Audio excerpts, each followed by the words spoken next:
You're interested in real estate investing and you want to figure out what strategies match for you. We're going to cover a bunch of different things in this video, whether you're a beginner or you're an expert, because the principles don't change. Tactics might.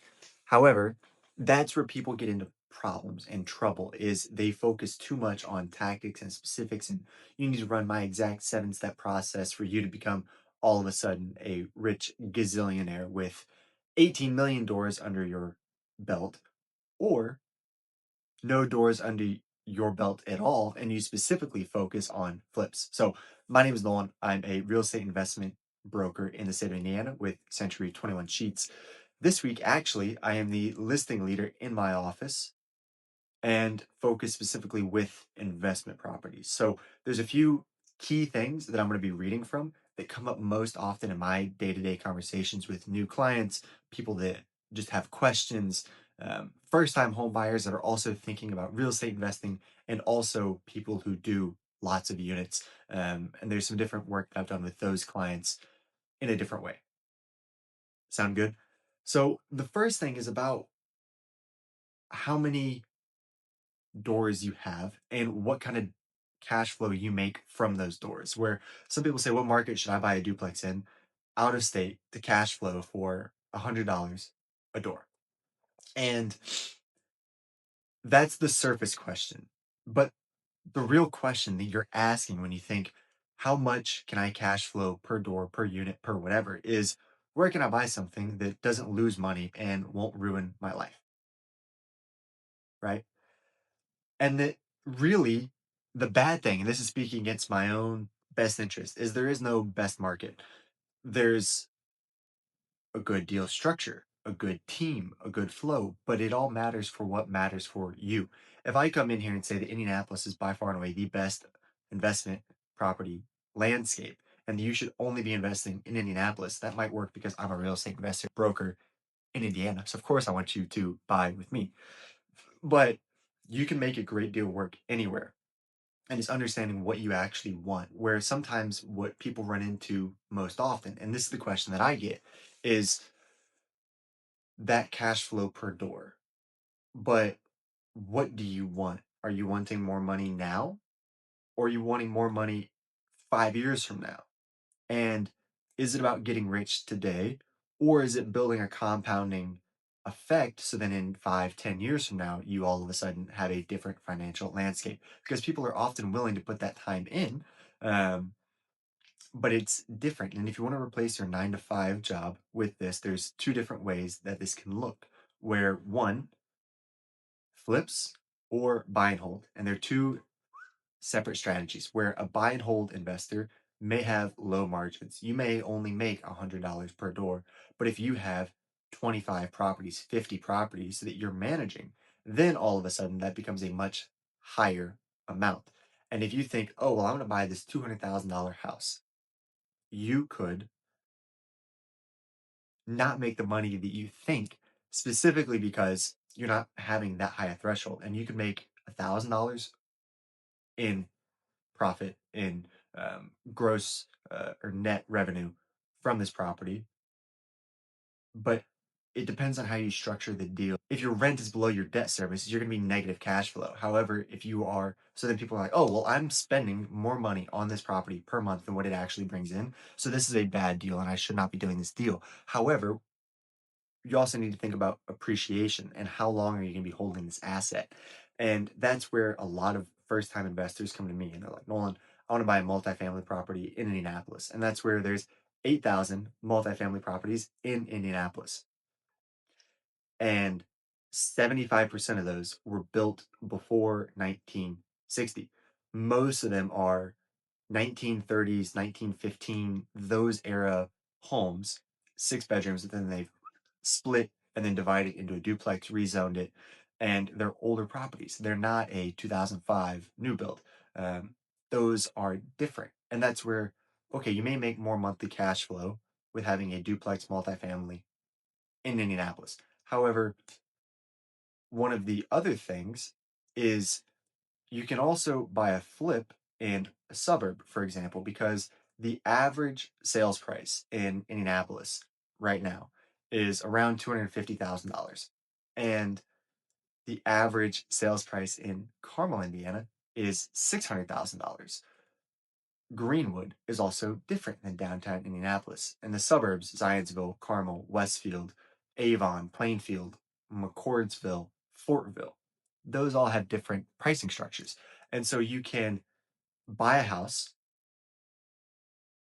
value add, which what does value add actually mean? It means that you're just improving the property. So you then go in and make some, whether it's CapEx improvements like furnace, HVAC, you add better fixtures, furnishings, etc. And then you can rent it out at a higher price point.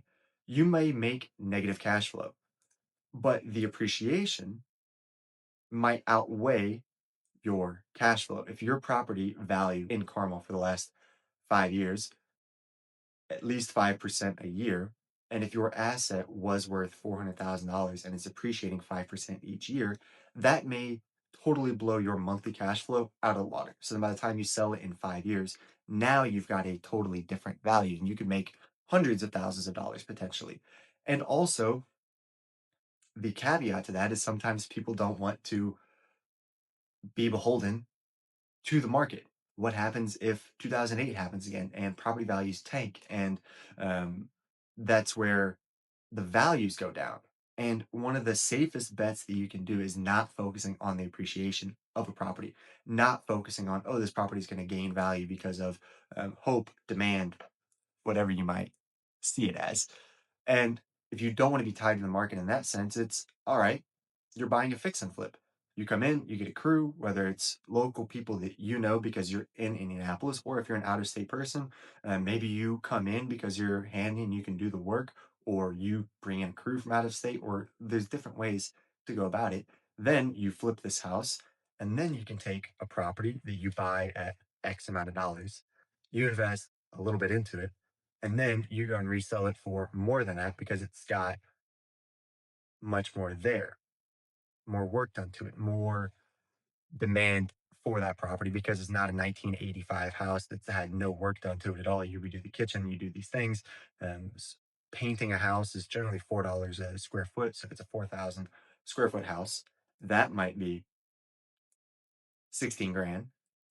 But if you're doing other work, other ways that you can kind of tackle all this stuff together, and then all of a sudden you've got a much different strategy to then make some different money. And that's one of the biggest misconceptions is, oh, what market should I buy a duplex in out of state to cash flow $100 a door? Because do you want to have 50 properties under your belt and then having to manage all those? Do you have a property manager?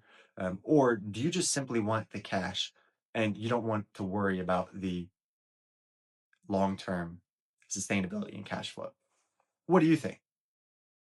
And as I'm going through here, there's like three different camps that you could be in this for. Your target's too low. You should target $300, $500 a door or $500 a month per property. And I could say, oh, this is why $100 per door is a trap. Okay. Or I could say, if you're in Camp B, uh, you want Midwest cash flows like Indiana, Kentucky, Wisconsin, Detroit, Memphis, etc., because the price to rent ratios beat vibes. And that's something that in Indianapolis, if you read different reports, Arbor Realty, etc., they talk about how the Midwest, because of the stable geography, there aren't mountains, there aren't lakes, there aren't um, oceans, I should say, instead of lakes, that that allows for better cohesiveness and that you don't have these crazy high prices like California or New York or Florida, Miami, etc., where the Indianapolis is less than that. So you can get in your cash on cash, where how much money are you having to actually invest in this property is different. And that is really the key. Or we could say option C, out of state is an operations business, and that you need to have a team set up with. You need a realtor, you need a lender, you need property manager, contractors, process, and then I could be sat here saying, out of state success is a systems problem, and that you need to focus on your systems. But all of that boils down to you need to know what it is that you actually want. And if you have a conversation with your wealth advisor, with your realtor, with your whatever, it's figuring out what it is that you specifically want, and you'll make mistakes. We all make mistakes, and then you adjust and go from there. You buy two rentals, and after you have two issues where a toilet goes out, the HVAC goes out, you all of a sudden have a roof leak, and then you're trying to figure out how to cover these costs when your cash flow per month is so low that for you to then now have to buy a new toilet is putting you in the red that month. You may decide, hey, I don't want to do rentals. Or then you're on the other side and you're like, well, actually, Nolan, after listening to all this, I just want to do um, flips. I don't have to be tied into the market long term. What happens if something happens in 5 years? I just want to be able to get in and get out in 90 days. And then you're managing these different pieces, these different partners, and you're like, man, Nolan, I absolutely hate having to deal with contractors and all of the different hurdles and the different things. And then all of a sudden I'm having to think about the appraisal because the appraisal is different. And maybe you're not working with a real estate agent like me.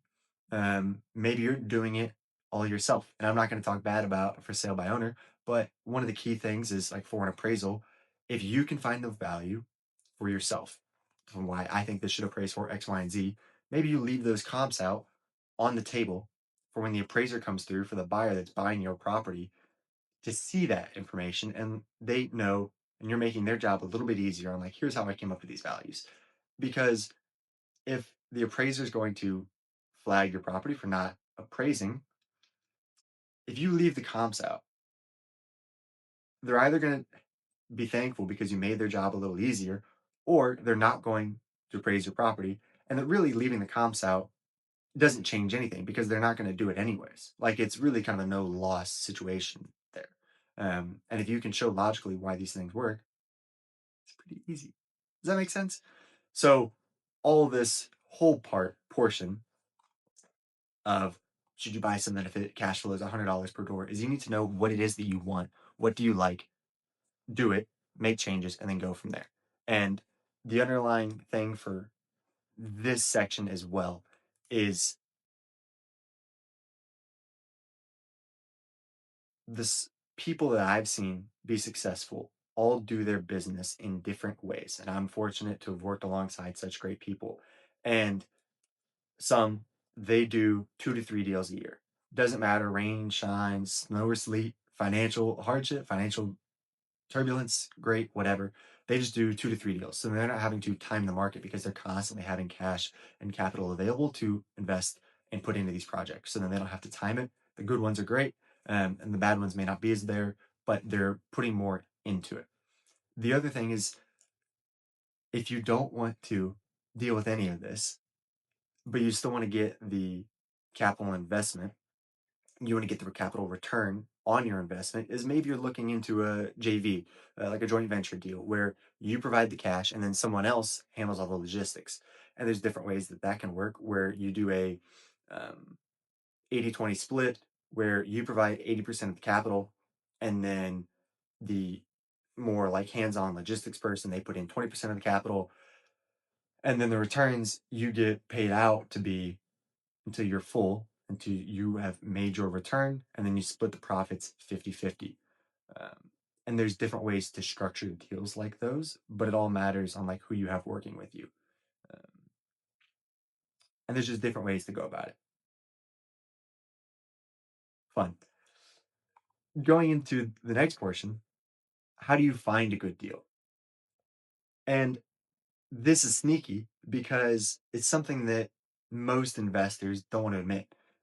They're not really searching for a property, but they want to feel productive. They're like coping, for lack of a better term, where you constantly refreshing Zillow or sending your real estate agent more messages saying, hey, I want X or I want Y or I want Z,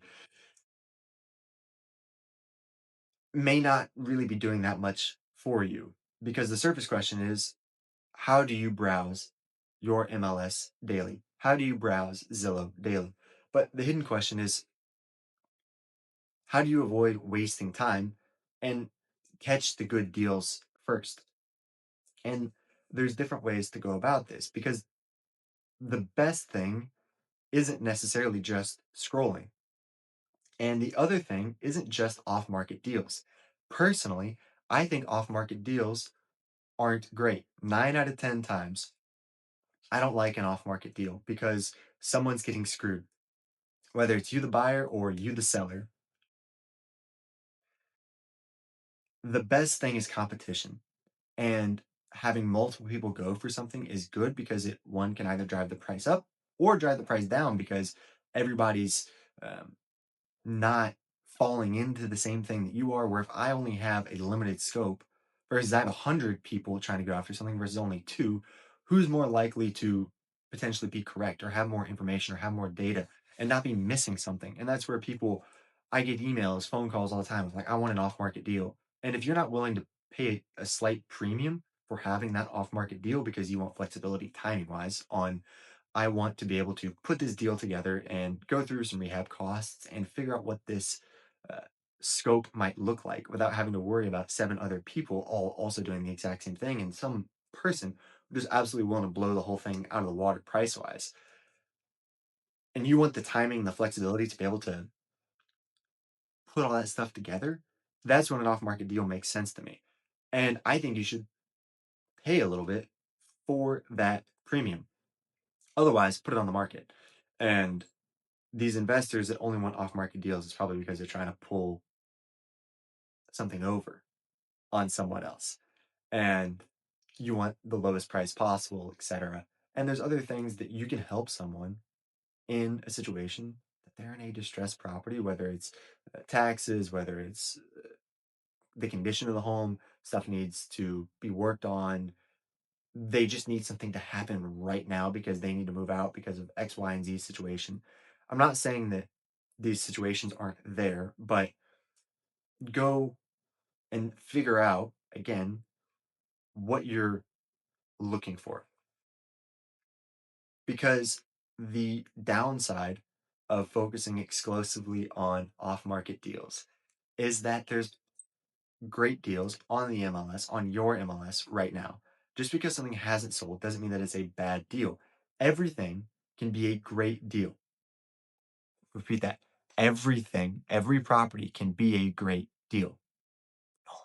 What is the catch? Of course, there's a catch. The catch is that you have to get it to that price. And if something's been sitting on the market, there may be a couple of reasons why.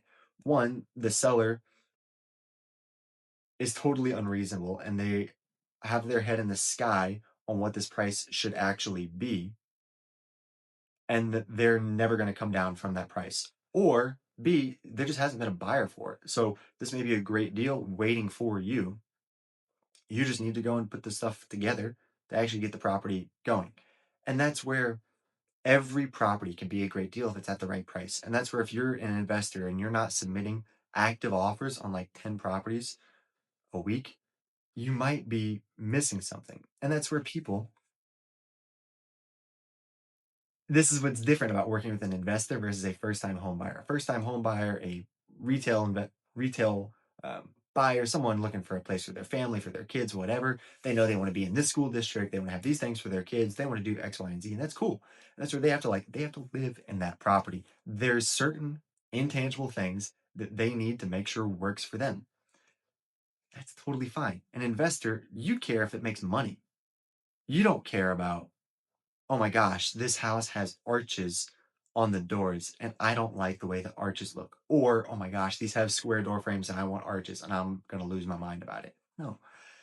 If you can find a property, submit an offer on it. And if it's going to be a freaking hairball offer where it's going to be super low, all right.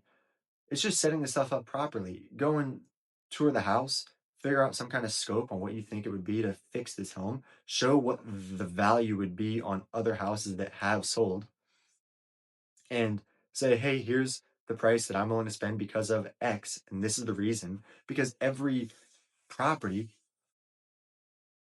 if you can give someone a reason, that helps your case. If you come in and if I'm wearing this watch, all right, and I think the value of this watch is X, $20,000. I think the value of this watch is $20,000. You think the value of this watch is $5,000. And I'm basing it on X, Y, and Z. But if you come in and say, hey, Nolan, this has reference model X, Y, and Z, therefore the value of this is X, and this is why I'm offering you only $5,000, you've done everything that you can to convince me that this is not actually a $20,000 watch and it's instead a $5,000 watch. You've done what you can and you're putting your best effort there. And am I saying that your ROI is going to be great on that you should go through and totally scope out every single project before you even put an offer in on it? Not necessarily, but coming up with the idea, the value, some kind of simple presentation. I've done this before. Um, Not doing some fair housing violation. I'm like, oh, my name is John Smith and I want this property for X, Y, and Z. And I'm giving all this personal detail. No, but you're never going to pull the wool over a savvy investor's eyes. Sometimes this job is as much coaching as it is investing. My job as a real estate broker is for these personal relationships. And I love the personal relationships of this. If you're going to be a crazy person and act like a crazy person, I may not have you as my client. Um, but I love people, I love the relationships, and that's the key thing. Yeah. And as I'm going through my notes here, there's like repeated pains and things that I hear from people that there aren't deals like there used to be now versus what it used to be years ago. Um, and the buy box debate of gurus and wholesalers and I want an X, Y, and Z and blah blah blah. And if you have that, that's great. Other people, they don't have a buy box. They want a good deal. And you can put together that good deal, like we talked about before, on just putting offers in on properties. And people hide behind, oh, I have a buy box of X, Y, and Z. And sometimes those people, oh my gosh, they've made millions of dollars investing in real estate. The 1% of people in the economy, oh my gosh, they made millions of dollars investing in real estate. Meanwhile, they've invested more money than what they've actually brought out of it because they just have more money already. So then they can invest it in real estate, show that, oh my gosh, I've made X amount in total income. Meanwhile, they're not talking about how much they had to spend. Don't trust these freaking gurus. And beliefs that people have is that good deals go fast. So you need alerts, speed matters, um, days on market, and reductions. But again, we've talked about this. There's many different ways to go about this. There's 1,000 different ways to skin the cat, but the cat will scream every time. Going into the third and final portion for this video is about basis points. And this is where I get a lot of people in either two camps. One, they're a financial back, like they have a financial brain, or you have absolutely no idea on anything about finances. And I have lots of people that are in the financial aspect. They aren't a mortgage broker, but they're a banker of some kind. They're a CPA, they're a CFA, they're a accountant, they're an X, Y, and Z. So then people argue over basis points and interest rates and oh my gosh, the interest rate right now is a X percent. And then you have other people because one camp saying, oh my gosh, I'm not going to buy right now because the interest rates are too high. Other people are going to say, oh my gosh, the interest rates now totally fine. Back in the 70s, interest rates were 15%. That's so much X multiple over where we're at right now. So it doesn't matter. At the end of the day, as we talked about in point two, a good deal is a good deal. It doesn't matter the interest rate. In the US, every time of year from March to June is when like 3/4 of the home sales happen. In Indiana, specifically, the most active day for buyers and sellers is April 13th.